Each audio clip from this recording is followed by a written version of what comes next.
Desde La Habana, Cuba, te doy la bienvenida con Género, un espacio que promueve el diálogo y la equidad entre todas y todos. Soy Maisel Bello Cruz y ya te invito a que te mantengas con nosotros. Hoy en nuestro tema en perspectiva estaremos hablando acerca del lenguaje inclusivo. En Batallas por la Equidad conoceremos las demandas de las comunidades de identidades no binarias.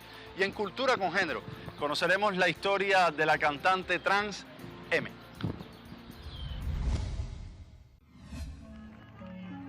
Las iniciativas del Gobierno Nacional buscan garantizar los derechos de las mujeres que deciden practicarse un aborto, así como los de las que deciden llevar adelante su maternidad. Es un proyecto superador del proyecto que se trató en el año 2018. Es un proyecto que, como dice el presidente, le da apoyo, digamos, ¿no?, acompañamiento a las mujeres que quieren interrumpir un embarazo, despenalizándolo y evitando, digamos, lo que significa la clandestinidad, que en muchos casos es la muerte para muchas de nuestras compatriotas. Y para aquellas que quieren tener un hijo, ¿no?, se van a fortalecer todos los programas materno-infantes, que son muchos. La histórica militante feminista Virginia Franganillo recuerda que durante el kirchnerismo se implementaron sendos programas en este sentido. Todas esas políticas se van a fortalecer y ampliar, de modo que va a ser un proyecto que integre y supere el proyecto anterior. El enfoque que está planteando el presidente y el ministro de Salud, que es el Ministerio de Salud y el ministro Ginés, va a ser, digamos, el ministerio más importante, digamos, en la elaboración de este proyecto, es un enfoque netamente sanitario. El proyecto del Poder Ejecutivo Nacional recogerá los consensos logrados en los debates que se llevaron a cabo durante años. Estamos en un momento histórico, es la primera vez que un presidente argentino ha presentado un proyecto de legalización, porque lo que vivimos en el año 2018 fue una iniciativa del Poder Ejecutivo de abrir el debate. Fue algo que expresa una conciencia social que creo que también recorre a toda la región. Entonces, lo que vamos a vivir pronto también va a impactar sobre el resto de los países latinoamericanos. Yo creo que fue interesante que además lo propusiera en un país europeo como es Francia. Así lo anunciaba el mandatario argentino en el Instituto Político de París. Yo no vivo en paz con mi conciencia, sabiendo que una mujer tal vez necesita practicarse un aborto, no tiene las condiciones de asepsia para pagar, no tiene las condiciones económicas para pagar ese aborto y termina en manos de un curandero que con una aguja la termina lastimando y a veces matando. Perdónenme, pero la hipocresía nunca se llevó bien conmigo. Por eso es que he propuesto, y lo voy a hacer, mandar una ley que termine con la despenalización del aborto y permita la atención de cualquier aborto en un centro público. El apoyo a las propuestas del presidente Alberto Fernández se verá reflejado en el pañuelazo que se realizará en las plazas de toda la Argentina el próximo 19 de febrero. Carolina Silvestre, Telesur, Buenos Aires.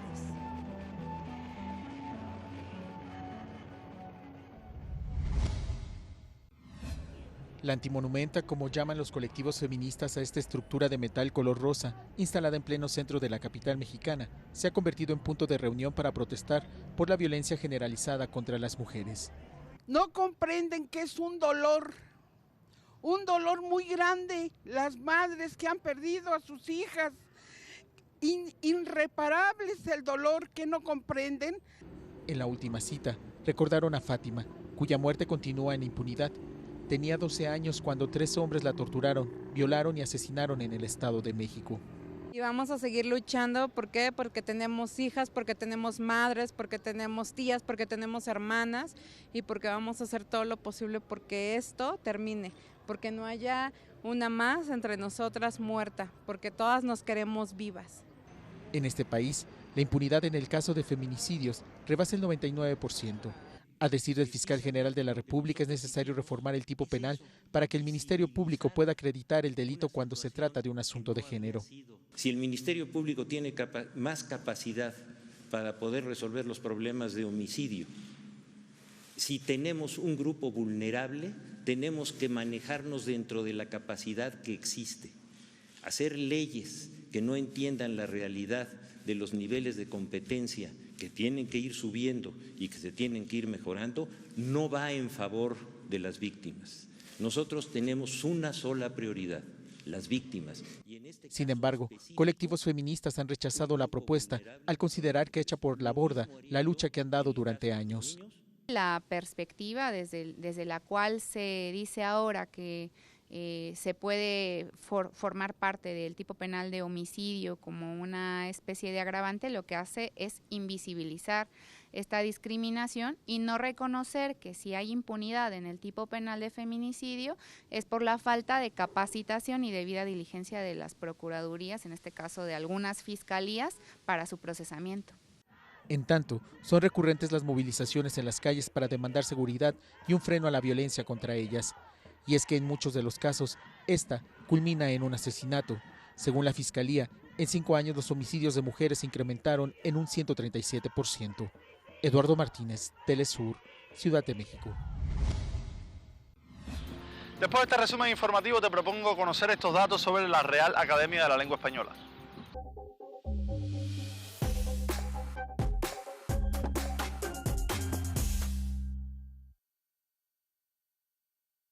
En los últimos años, la Real Academia Española parece haberse adaptado a las nuevas formas de comunicación. La RAE aprobó el uso de palabras como WhatsApp y youtubero, por ser palabras comúnmente usadas en el espacio digital, e incluso aprobó el uso del verbo whatsappear. Asimismo, aprueban sustituir palabras por emoticones al comunicarse a través de medios digitales. Sin embargo, en la última edición de su libro de estilo de la lengua española, rechaza expresiones como todes o el uso del arroba o la X como formas de inclusión. También rechaza ejemplos como las españolas y los españoles, pues afirman que no hace falta forzar para duplicar, pues no hablamos así. La RAE incluía hasta hace poco entre sus definiciones sexo débil, conjunto de mujeres.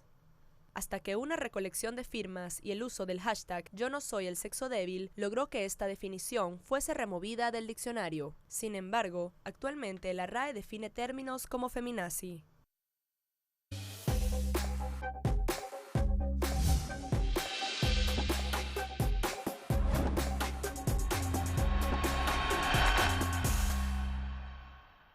Y hoy en nuestro segmento Lenguantes, la legisladora argentina Ofelia Fernández nos explica qué es el lenguaje inclusivo.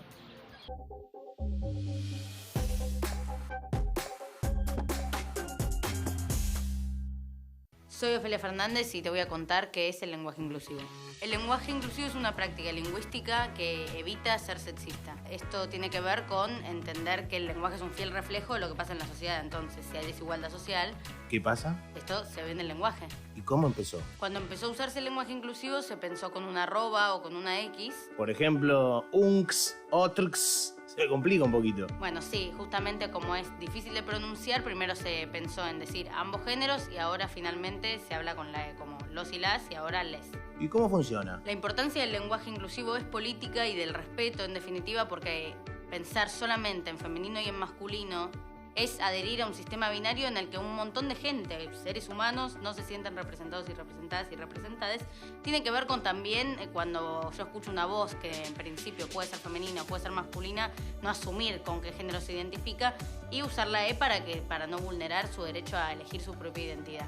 Hay personas que somos cis, que nacemos con un sexo y nuestra identidad de género coincide y la gente nos percibe de esa manera, pero hay personas que no son cis, que son trans, no binarias, entre un amplio abanico que existe y hay que ir construyendo desde el lenguaje, que puede ser pequeño, pero es una cosa importante, el respeto y la tolerancia con que eso exista y que se desarrolle libremente.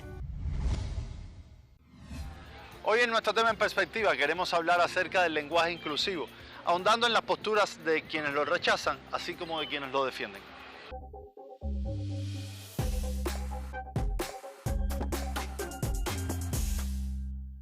El lenguaje inclusivo es una transformación de la lengua que nace en resistencia al uso del masculino como supuesto género que abarca a todas, todos y todes y que en realidad deja por fuera a las mujeres o a las disidencias sexuales, a quienes el masculino no les identifica. Cuando en una sala llena de hombres y mujeres, alguien saluda diciendo, "Buen día, chicos", hemos de suponer que solo hay hombres en el espacio. Esta invisibilización de la otredad en el lenguaje se evidencia en las relaciones de desigualdad social. Lo primero que querría decir es que la lucha del inclusivo es una lucha en serio.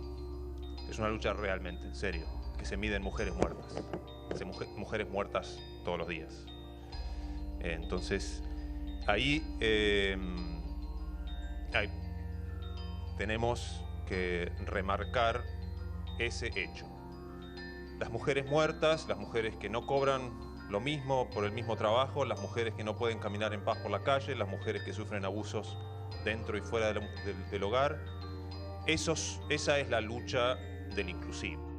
Las instancias de poder que controlan el uso del lenguaje, como la validada Real Academia Española, rechaza algunas transformaciones del lenguaje, pero aprueba otras, basándose en criterios que excluyen las formas de interrelación de las minorías, quienes exigen que sus identidades y formas de expresión tengan un lugar en las palabras.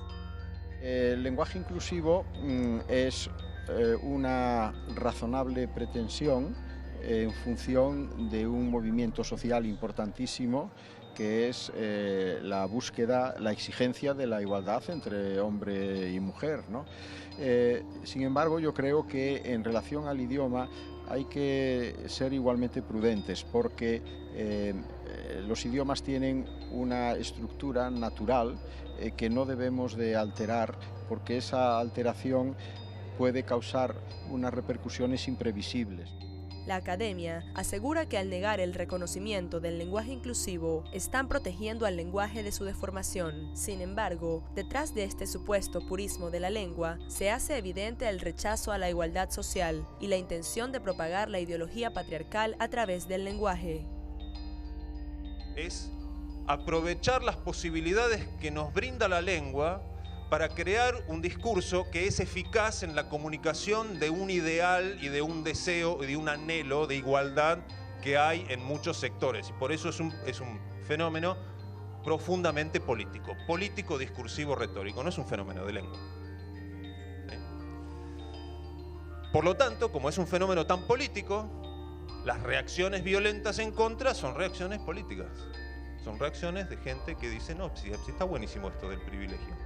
Si existe una fuerte resistencia al uso del femenino, en el caso de la E, la negación es aún mayor. Las instancias de poder académico señalan que el uso de palabras como todes significa una aberración para el uso supuestamente correcto del lenguaje, y muchas personas lo consideran como una muestra de ignorancia o un motivo de burla. Para comunidades como las no binarias, el uso del género neutro significa el reconocimiento de su identidad. ¿Se imagina usted diciendo todes, por ejemplo, o chiques? No, yo no me imagino diciendo eso, porque creo que es una falsa solución. Creo que también algo que ha hecho mucho el feminismo es evidenciar que el lenguaje tiende a invisibilizar ciertas identidades, tiende a borrar a las mujeres de sus discursos, de las palabras, del mismo lenguaje. Entonces, si las mujeres están borradas del lenguaje que utilizamos día a día, nosotros pues también estamos como súper desaparecidos de nuestro mismo vocabulario.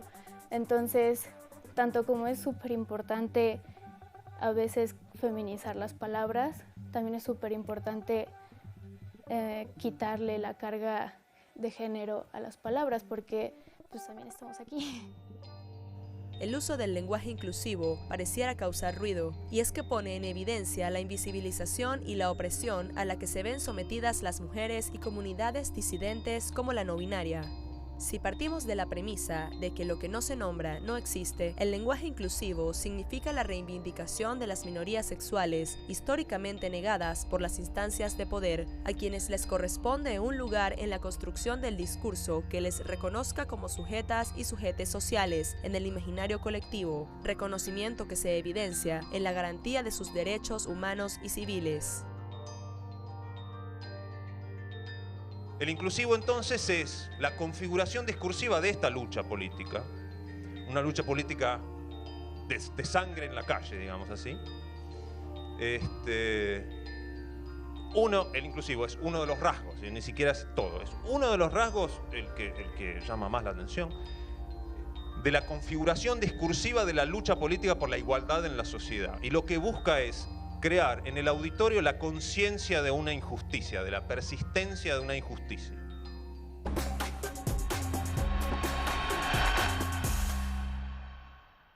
Hoy en Batallas por la Equidad queremos comentarte sobre las realidades de personas con identidades no binarias y sus reclamos de derechos.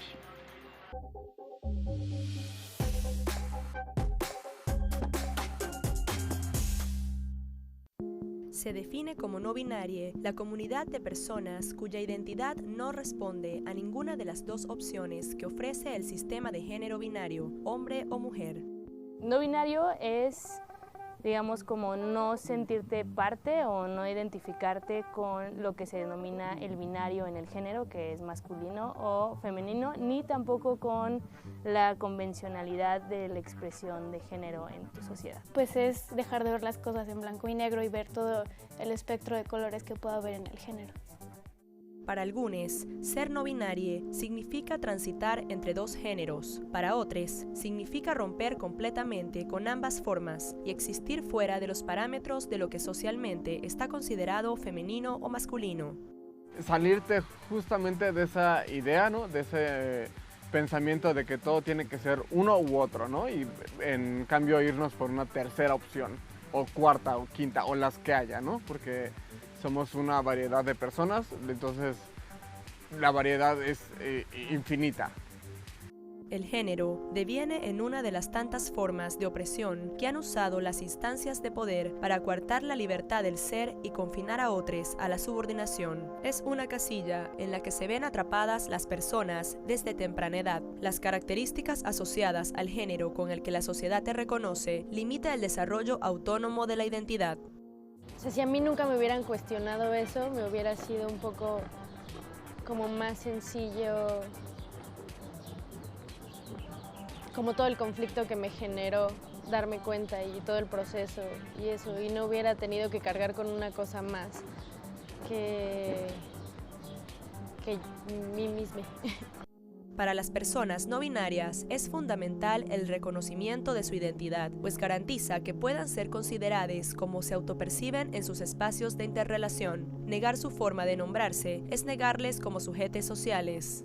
Creo que el hecho de encontrar tu identidad y saber quién eres o encontrar como el lugar al que ya llegaste después de hacer como toda esta concientización, y hace importante el hecho de que te digan por el nombre que tú eliges o que a lo mejor ni siquiera es un nombre, a lo mejor es un apodo, ¿no? Y es que creo que me identifico así, y los pronombres te hacen sentir y reafirmarte al lugar o a la meta a la que ya llegaste después de todo ese tiempo, ¿no? Las formas de expresión e interrelación de la humanidad continúan mutando, y estas transformaciones demandan que las garantías sociales, como los derechos y las oportunidades, y los campos de creación de sentido, como el lenguaje, se muestren dispuestos a abrazar la diversidad. Para mí ser no binario es ser una revolución desde el cuerpo. Hoy en Cultura con Género queremos presentarte a M, una persona que alza su voz desde la música en favor de la diversidad.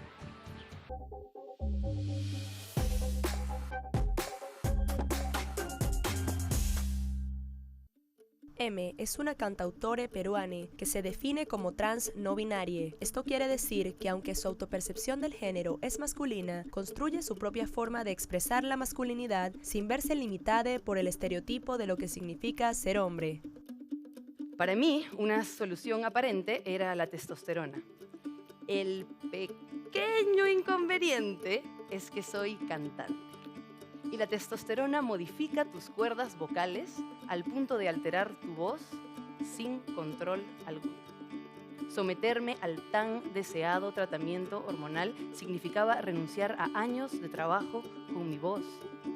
Y por otro lado, renunciar a la testosterona significaba renunciar a la posibilidad de vivir mi vida plenamente. Con el tiempo, fui haciendo las paces con la idea de no hacer testosterona. Pero no solamente por mi voz, sino porque fui entendiendo que las categorías hombre u hombre trans tampoco me sentaban bien, no me representaban. No quería verme como un hombre. Fui entendiendo que hay otras opciones más allá del binario de género. Fui entendiendo que para mí el problema no era encontrar una respuesta a la pregunta ¿eres hombre o mujer?, sino que para mí el problema era la pregunta en sí misma. M milita desde su propia expresión del género, performándose en libertad sin verse limitada por el sistema binario de género y compartiendo su experiencia, alienta a aquellos que aún se sienten atrapados en su propio cuerpo o rechazados por las formas excluyentes del sistema patriarcal. La transición suele ser un proceso en el que dejas una identidad para ir en búsqueda de una nueva o asumir una nueva identidad. Y este puede ser un proceso sumamente complejo y doloroso. Yo pasé los meses de depresión más severos de mi vida durante esta etapa y tuve que empezar a trabajar con una terapeuta para lidiar con mis impulsos suicidas. Nunca he hablado de esto abiertamente, pero es importante hacerlo. De cada 10 personas trans, entre 3 y 5 tenemos intentos de suicidio. Y este número puede subir a 5 de cada 10 si hablamos de población trans adolescente. La depresión es aplastante. Decenas de preguntas empiezan a aparecer en tu cabeza. ¿Alguna vez me voy a sentir cómoda con mi cuerpo? ¿Voy a necesitar cirugía o tratamiento hormonal? ¿Cómo voy a pagar las operaciones? ¿Qué va a decir mi familia? ¿Qué va a opinar mi mamá? ¿Cómo se van a sentir mis amigas? ¿Qué va a decir mi pareja? ¿Podré tener una pareja? ¿Alguien me va a querer así? ¿Cómo me voy a llamar? ¿Voy a poder cambiar mi nombre? ¿Podré conservar mi trabajo? ¿Tendré oportunidades laborales? ¿Voy a ser feliz? M habla por su diferencia, usando la música como puente. Sus temas y videoclips hablan del orgullo de ser y amar en libertad, alza la voz por los derechos de las disidencias, celebra la diversidad. ¿Alguna vez han escuchado esta expresión de un hombre atrapado en el cuerpo de una mujer o viceversa? Si bien esta idea sirvió y sigue sirviendo para que muchas personas trans tengan acceso a tratamientos hormonales y cirugías en los sistemas de salud, esta idea limita nuestras experiencias y nuestras vivencias al plano corporal y médico. Es una idea que además deja de lado las muchas formas de transicionar que hay en nuestra comunidad. No todos nos identificamos dentro de ese binario, no todos queremos una transición binaria, no todos queremos siquiera modificar nuestro cuerpo. Y eso también está bien. Y así llegamos al final. Recuerda que puedes seguir esta y otras emisiones en nuestra página web www.telesurtv.net, así como nuestro canal de YouTube con Género Telesur. Te dejamos con el tema Ser el Grito de M. Hasta una próxima entrega de Con Género.